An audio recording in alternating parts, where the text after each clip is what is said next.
और चलिए आपको अब दिखाते हैं तमाम बड़ी खबरें फटाफट अंदाज में। लगातार हुई बारिश से यूपी के पीलीभीत में शारदा और देववा नदी का जलस्तर बढ़ा है। नदी के पास बसे दर्जनों गांव में बाढ़ की स्थिति, सड़कें, खेत खलिहान और लोगों के घर पानी में डूबे। पीलीभीत में मुसीबत बनकर बरसी बारिश से जनजीवन प्रभावित। डीएम आवास और ऑफिसर्स कॉलोनी के अंदर भी घुसा बाढ़ का पानी। अधिकारियों ने आवास खाली कर होटल में शरण ली। यूपी के पीलीभीत शहर के अंदर हर तरफ पानी ही पानी। बाढ़ की वजह से सड़कें तालाब बनी, रोड के ऊपर बह रहा कई फीट पानी। राहगीरों के लिए मुश्किल पैदा हुई। भारी बारिश की वजह से पीलीभीत शहर में जगह जगह पर जल भराव। अंडरपास के अंदर भरा कई फीट पानी। लोगों को आने जाने में हो रही दिक्कत, कई वाहन भी पानी में फंसे। पीलीभीत में बाढ़ की वजह से घरों के अंदर भरा पानी। जलीय जीव कर रहे रिहायशी इलाकों का रुख। रिहायशी इलाके में पहुंचा एक मगरमच्छ, लोगों में दहशत का माहौल। पीलीभीत में बाढ़ की वजह से रेलवे पुल को नुकसान पहुंचा। पानी के तेज बहाव के साथ बह गया रेल ट्रैक पर बना पुल। पुल बहने से रेल ट्रैक नीचे की तरफ धंसा। बुलंदशहर में भारी बारिश की वजह से शहर में जल भराव। सड़क से गुजरते समय पानी में फंसकर बंद हुई स्कूल वैन। बस में सवार थे बच्चे, मदद की गुहार लगाते हुए बच्चे दिखाई दिए। बलरामपुर में खतरे के निशान को पार कर रही राप्ती नदी। राप्ती नदी का जलस्तर खतरे के निशान से 64 सेंटीमीटर ऊपर। इलाके के कई गांव में घुसा बाढ़ का पानी। यूपी के बलिया में उफान पर आई सरयू नदी। बेरिया तहसील क्षेत्र के कई गांव में बाढ़ की स्थिति। गोपालनगर टांडी गांव में भी घुसा सरयू का पानी। नदी में समाये लोगों के 6 घर। बलिया में सरयू का जलस्तर बढ़ने से नदी किनारे पर बसे लोगों की मुश्किलें बढ़ी। कई लोगों ने अपने पक्के मकान तोड़कर निकाली ईंटें। ट्रैक्टर ट्रॉली में ईंट भरकर सुरक्षित जगहों पर पहुंचे। आज लखीमपुर दौरे पर रहेंगे यूपी के सीएम योगी आदित्यनाथ। शारदा बैराज पर जाकर बाढ़ की स्थिति का जायजा लेंगे। बाढ़ प्रभावितों से भी बातचीत करेंगे। बिहार के लिए भी मौसम विभाग ने जारी किया है अलर्ट। अगले 2 दिनों तक बहुत भारी बारिश की आशंका है। पूर्वी उत्तर प्रदेश में अगले 48 घंटे सावधान रहने की जरूरत। बिहार के पूर्वी चंपारण में गंडक नदी का जलस्तर बढ़ा। इलाके के कई गांव में बनने लगे बाढ़ जैसे हालात। बाढ़ के पानी में डूबा एक स्कूल। गांव को जोड़ने वाले लिंक मार्ग भी पानी में डूबे। पूर्वी मध्य प्रदेश में अगले 2 दिन बहुत भारी बारिश का अलर्ट है, तो असम और मेघालय में भी आज और कल भारी बारिश की चेतावनी। असम में बाढ़ की वजह से 7 और लोगों की मौत। बाढ़ से मरने वालों की संख्या बढ़कर 79 हुई। बाढ़ की वजह से असम के कई जिले प्रभावित हैं। ऊपर हिमालय, पश्चिम बंगाल और सिक्किम में बरस सकती है आफत की बारिश। अगले 2 दिन अलग अलग स्थानों पर भारी से बहुत भारी बारिश की संभावना है।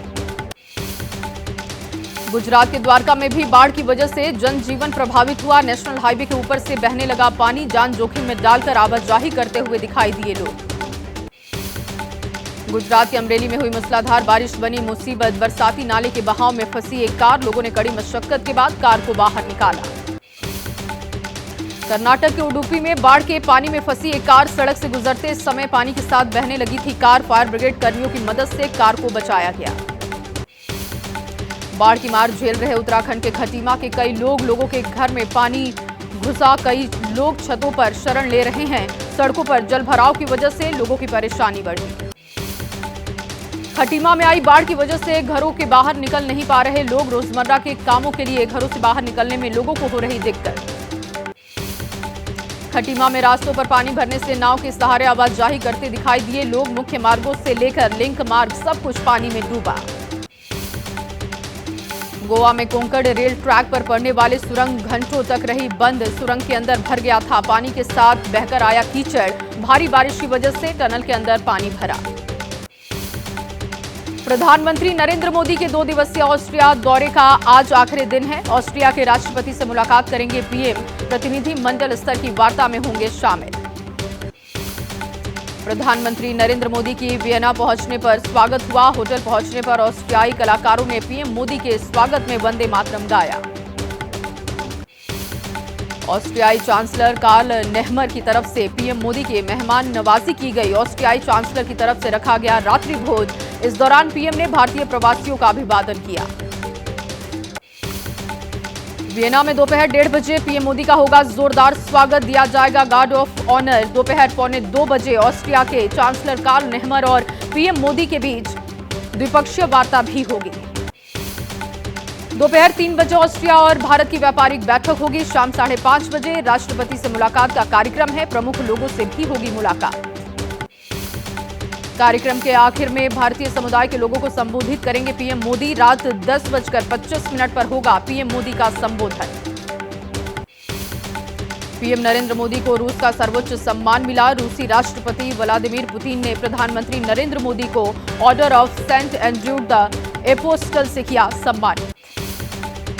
मॉस्को में पीएम नरेंद्र मोदी और पुतिन के बीच बातचीत भी हुई। पीएम मोदी ने उठाया आतंकवाद और जंग का मुद्दा, कहा बम बंदूक से नहीं, बातचीत से संभव है समाधान। पीएम नरेंद्र मोदी ने मॉस्को के एग्जीबिशन सेंटर में एटीओएम पवेलियन का दौरा किया। इस दौरान पीएम के साथ रूस के राष्ट्रपति भी मौजूद रहे। मॉस्को में भारतीय समुदाय को पीएम मोदी ने संबोधित किया, कहा तीसरे टर्म में तिगुनी ताकत से करूंगा काम। भारतीय समुदाय को गिनाई सरकार की उपलब्धियां। मॉस्को के मेमोरियल पहुंचे पीएम नरेंद्र मोदी। पीएम मोदी ने शहीदों को श्रद्धांजलि दी। दूसरे विश्व युद्ध के शहीद जवानों को प्रधानमंत्री ने नमन किया। प्रधानमंत्री नरेंद्र मोदी ने रूसी सांस्कृतिक ग्रुप के कलाकारों से भी मुलाकात की। कलाकारों ने पीएम नरेंद्र मोदी के स्वागत में किया था परफॉर्म। जम्मू कश्मीर में आतंकियों से मुठभेड़ जारी है। सुरक्षा बलों ने डोडा के पहाड़ी और जंगल से घिरे इलाकों में आतंकियों को घेरा है। रुक रुक कर जारी है दोनों तरफ से गोलीबारी।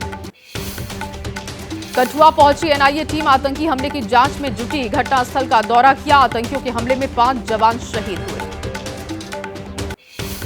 जम्मू में कठुआ जिले के बिलावर में सर्च ऑपरेशन जारी है। डीजीपी आरआर स्वैन ने जम्मू के एडीजी के साथ घटनास्थल का दौरा किया। जिले के पुलिस अधिकारियों के साथ अहम मीटिंग की। कठुआ के बिलावर उप जिले में आतंकियों ने किया था हमला। बरनूड इलाके में सेना के वाहनों को बनाया था निशाना। कायराना हमले में 5 जवान शहीद हुए। कठुआ आतंकी हमले में उत्तराखंड के 5 सपूत शहीद। आज शहीदों को अंतिम विदाई दी जाएगी। टिहरी और पौड़ी गढ़वाल के 2-2, रुद्रप्रयाग का रहने वाला एक सपूत भी शहीद हुआ। देहरादून के जौली ग्रांट एयरपोर्ट पर सीएम धामी ने शहीदों को नमन किया। कठुआ में हुए आतंकी हमले में उत्तराखंड के रहने वाले 5 जवानों को श्रद्धांजलि अर्पित की गई। उत्तराखंड में छाई शोक की लहर। सीएम धामी ने कहा बलिदान व्यर्थ नहीं जाएगा, देश इसका जवाब देगा और आतंकवाद का खात्मा होगा। हम उनके सम्मान के लिए सब कुछ करेंगे। रुद्रप्रयाग के रहने वाले शहीद आनंद सिंह, पौड़ी गढ़वाल के कमल सिंह थे और अनुज नेगी भी। टिहरी गढ़वाल के रहने वाले आदर्श नेगी और विनोद सिंह। रुद्रप्रयाग के कांडा भरदार के रहने वाले थे शहीद आनंद सिंह रावत। शहादत की सूचना मिलते ही घर पर लगा ग्रामीणों और आसपास के लोगों का जमावड़ा। घर का माहौल गमगीन हुआ। टिहरी जिले के थाती गांव के आदर्श नेगी भी शहीद हुए। सूचना मिलते ही गांव में छा गई शोक की लहर। 26 साल की उम्र में देश के लिए जान न्यौछावर की। सूत्रों के मुताबिक खतरनाक साजिश के तहत पाकिस्तान ने ही कराई पीओके की रावलकोट जेल ब्रेक। 20 आतंकी हुए थे फरार, जिनमें गाजी शहजाद अहमद भी शामिल।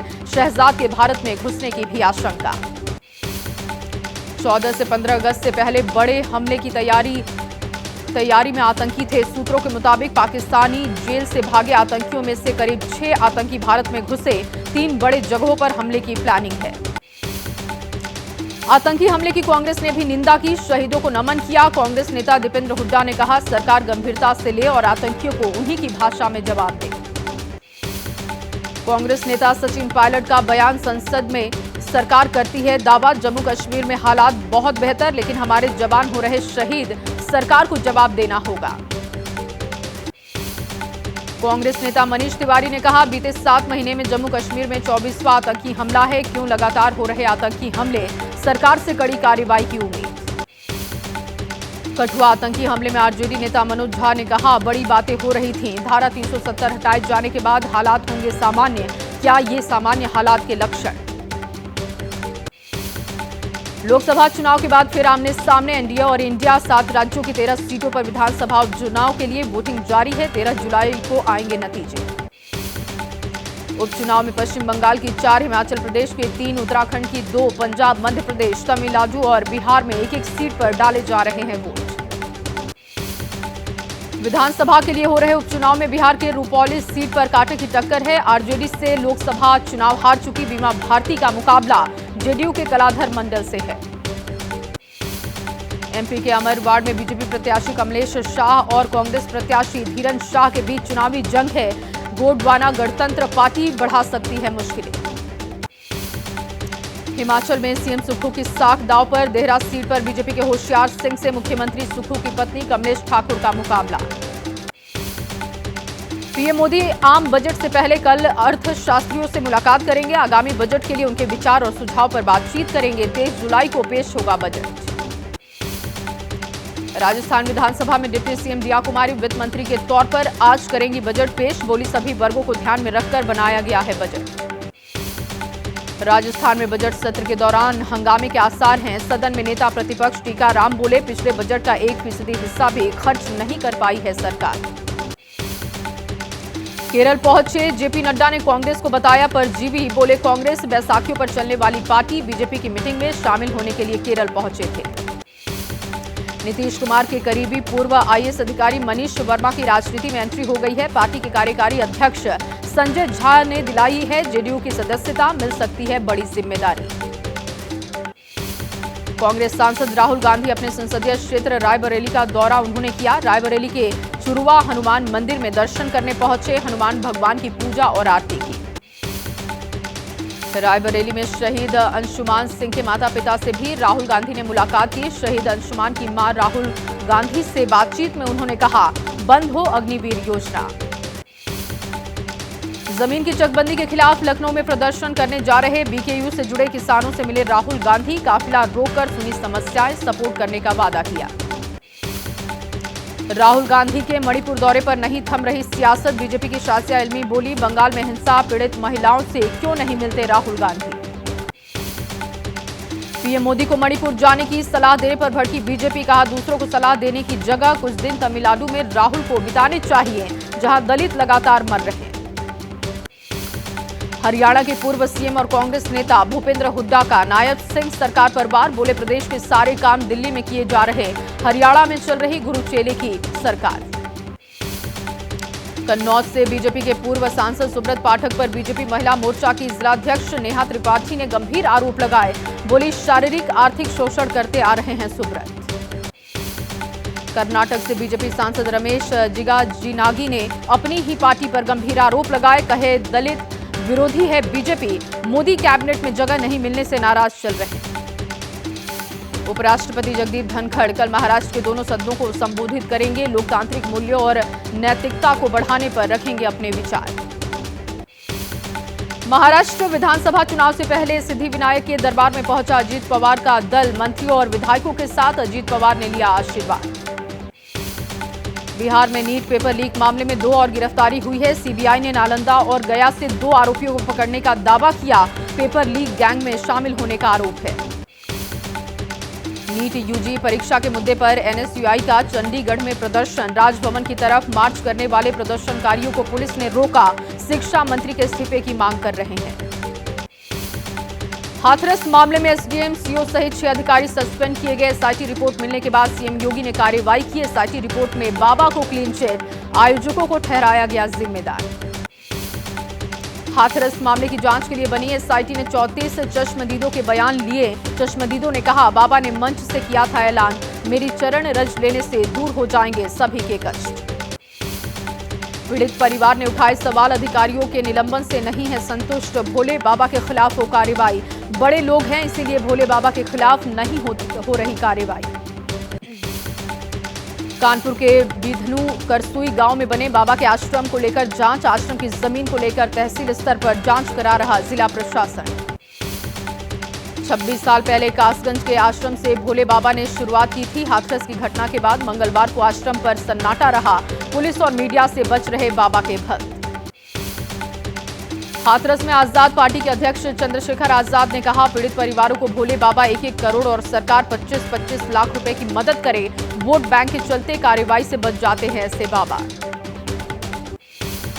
हाथरस में पीड़ित परिवार से मिले केंद्रीय मंत्री रामदास आठवले। पीड़ित परिवार के एक सदस्य को सरकारी नौकरी के लिए सीएम योगी से करेंगे बात। दोषी होने पर बाबा पर होगी कार्रवाई। हिट एंड रन केस में महाराष्ट्र में सत्तारूढ़ शिवसेना नेता का बेटा मेहर शाह 2 दिन के बाद गिरफ्तार। रविवार सुबह स्कूटर को मारी थी टक्कर। घटनास्थल से 10 किलोमीटर की दूरी पर मिली थी कार।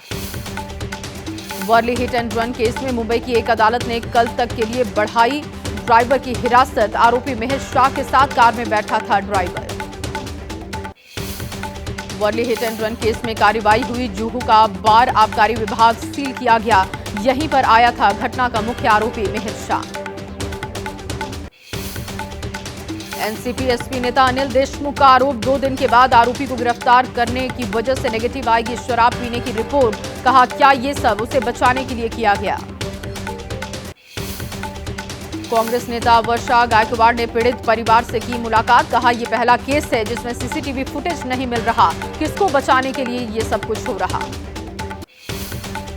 शिवसेना यूबीटी नेता आदित्य ठाकरे बोले 7 घंटे बीत जाने के बाद क्यों हुई गिरफ्तारी। ये हिट एंड रन केस नहीं बल्कि हत्या का मामला। समलैंगिक विवाह को मान्यता देने की पुनर्विचार याचिका पर आज सुप्रीम कोर्ट में सुनवाई है। समलैंगिक विवाह को कानूनी मान्यता देने से इनकार कर चुका है कोर्ट। नीट परीक्षा विवाद पर आज फिर सुप्रीम कोर्ट में सुनवाई है। स्टेटस रिपोर्ट दाखिल कर सकती है सीबीआई। कोर्ट ने एनटीए से गड़बड़ी का फायदा उठाने वाले कैंडिडेट की मांगी है जानकारी। आईआरसीटीसी होटल टेंडर घोटाले से जुड़े मामले में आज राउंड रेवेन्यू कोर्ट में सुनवाई होगी। सीबीआई ने लालू प्रसाद यादव समेत कई अन्य के खिलाफ चार्जशीट दाखिल की है। ममता बनर्जी के खिलाफ मानहानि केस में कोलकाता हाई कोर्ट आज करेगा सुनवाई। राज्यपाल सीवी आनंद बोस ने 28 जून को दर्ज कराया था मामला। सीएम केजरीवाल और आम आदमी पार्टी के खिलाफ ईडी की चार्जशीट पर कोर्ट ने लिया है संज्ञान। राउंड रेवेन्यू कोर्ट ने जारी किया प्रोडक्शन वारंट। 12 जुलाई को पेश होने का आदेश है। ज्ञानवापी परिसर के वजू खाने पर इलाहाबाद हाई कोर्ट में सुनवाई हुई। हिंदू पक्ष ने पेश की दलील। एसआई सर्वे कराने की मांग की गई। 20 अगस्त को होगी अगली सुनवाई। दिल्ली सरकार के पूर्व मंत्री सत्येंद्र जैन की जमानत याचिका राउंड रेवेन्यू कोर्ट ने खारिज कर दी है। सत्येंद्र जैन ने खराब स्वास्थ्य के आधार पर अंतरिम जमानत की मांग की थी। भोपाल से चलने वाला धार्मिक विभाग का हेड ऑफिस उज्जैन शिफ्ट किया गया। मुख्यमंत्री मोहन यादव की सरकार ने फैसला लिया। अधिसूचना जारी। खुलने वाला है जगन्नाथपुरी मंदिर का खजाना। न्यायमूर्ति विश्वनाथ रथ की अध्यक्षता वाली समिति ने राज्य सरकार को 14 जुलाई को रत्न भंडार खोलने का प्रस्ताव दिया। गृह मंत्रालय ने यूएपीए के तहत गुरु पतवंत सिंह पन्नू के खालिस्तानी संगठन सिख फॉर जस्टिस पर बैन 5 साल के लिए बढ़ा दिया। पहली बार 2019 में लगाया गया था प्रतिबंध।